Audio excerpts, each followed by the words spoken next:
예, 안녕하세요. 여러분 반갑습니다. 이번 시간에 그 채권 금리에 대해서 함께 살펴보도록 하겠습니다. 그 채권 금리가 그동안 좀 많이 하락을 했었죠. 그러다가 4.1%까지 하락을 했었어요. 근데 다시금 반등하면서 올라갑니다. 신고가, 전고가를 돌파하면서 올라가죠.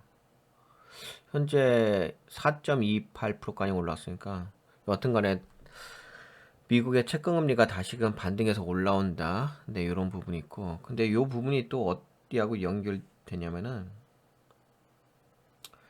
그 채권 금리가 올라가게 되면 채권 가격이 떨어지잖아요. 최근에 여러분들도 아시다시피 채권 가격이 그동안 하락을 하다가 이제 금리 인하에 대한 기대감이 있었죠. 그 기대감을 해가지고 앞으로 이제 금리가 인하될 거라는 기대감으로 이제 채권 가격이 상승해줬어요. 근데 상승해줬다가 좀 걸렸죠. 저항 때 좀 걸리면서 다시 한번 눌립니다. 그렇죠? 좀 확대해서 보여드릴까요? 여기 보시게 되면 지금 눌리죠. 눌리는 상태인데 요거는 이제 채권 가격이에요. 그래서 뭐 오늘 그 제가 오전 방송에서도 좀 말씀드렸는데 채권 금리가 하락을 하긴 하겠죠. 근데 이제 당장은 하락을 하는 건 아니까 어떤 과정을 거치잖아요. 그래서 예를 들어서 이제 지금이 2023년 12월이잖아요. 그러니까 뭐 동결 쪽 그동안 뭐 많이 인상했죠. 인상하다가 지금 계속 이제 12월 13일, 14일 날이 이제 네, 미국의 FOMC 회의가 있고, 근데 거기 12월 달은 아무래도 동결일 거고, 동결일 전망이 큽니다.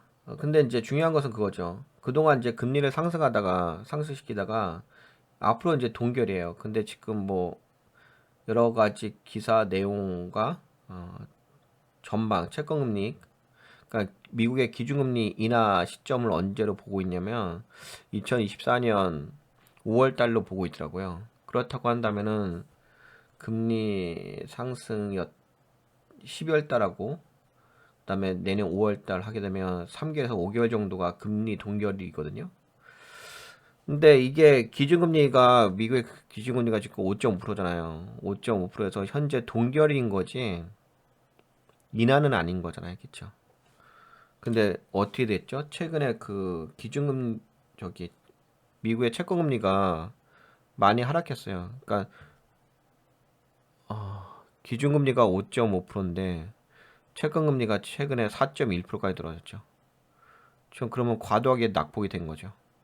그럼 뭐 최소 못해도 뭐 기술적 반등으로 올라올 수가 있긴 하겠죠. 그리고 채권금리는 당장 인하하는 게 아니잖아요. 인하가 될 거라고 예측을 하는 거지. 근데 그것도 빠르면 내년 5월 달이라고 보는 거죠. 뭐 어느 기관에서는 3월 달이라고 보긴 했어요. 근데 3월 달은 좀 아닌 것 같고 약간 분위기가 5월 달로 이야기가 나오고 있거든요.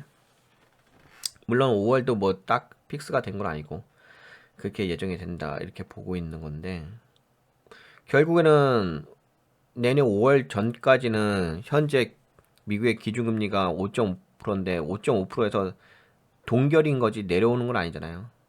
결국은 무슨 얘기냐면 기준금리는 5.5%로 그대로 있는데 채권금리만 시장금리죠. 그러니까 이건 기준금리는 정책금리인 거고 채권금리는 시장금리잖아요. 시장금리는 아무래도 시장의 원리에서 변동성이 존재하겠죠. 뭐 그 정도의 변동성으로 해가지고 최근에 4.1%까지 좀 내려온 거고 그러다가 지금은 다시금 뭐 4.28%까지 좀 반등해서 올라온 거죠.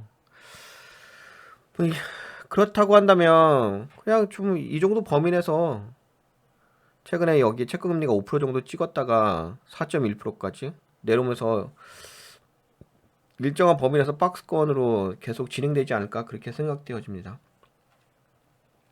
채권 금리가 박스권으로 진행이 된다고 한다면은 아까 같이 보았던 채권 가격도 마찬가지긴 하겠죠.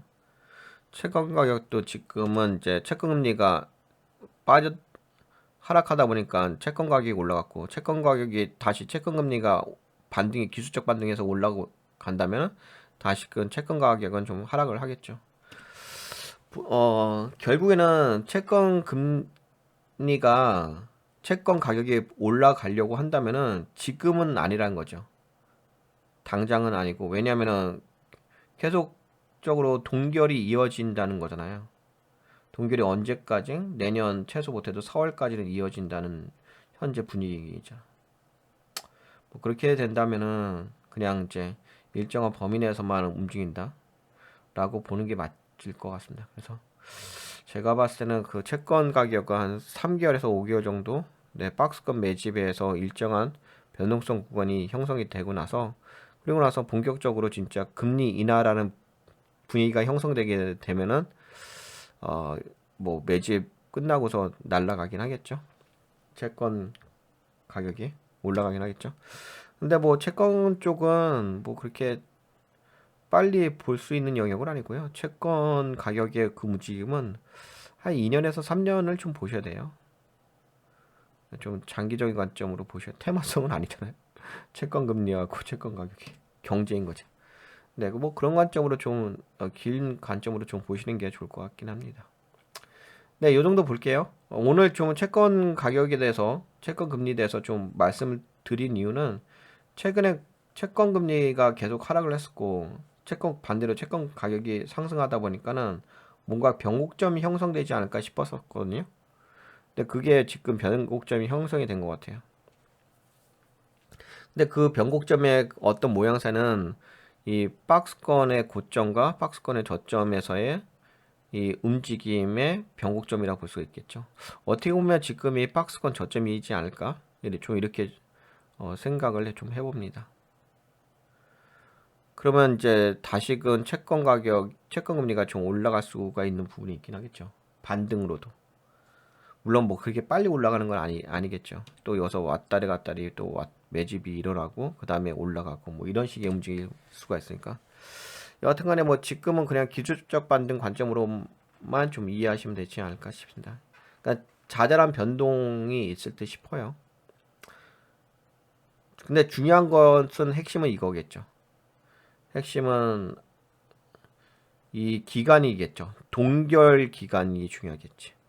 그래서 최소부터 3개월에서 5개월은 네, 박스권에서 일정한 변동성으로서 바라보시는 것이 좋을 것 같습니다. 이번 시간에 요 정도만 이야기를 해볼까요?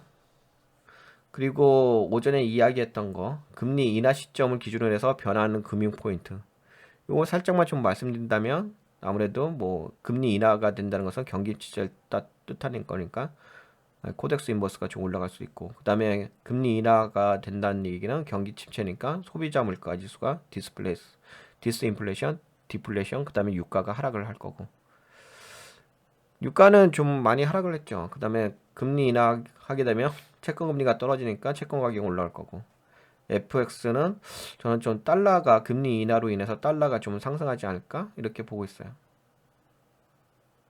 오히려 반대로. 네, 그냥 참고만 하시고요. 네, 요 정도 채권에서 좀 살펴보았습니다. 채권 가격과 채권 금리에 대해서. 네, 도움이 되셨다고 생각되시는 분들은 네, 좋아요, 새로 오시면 구독 한번 눌러주시고요.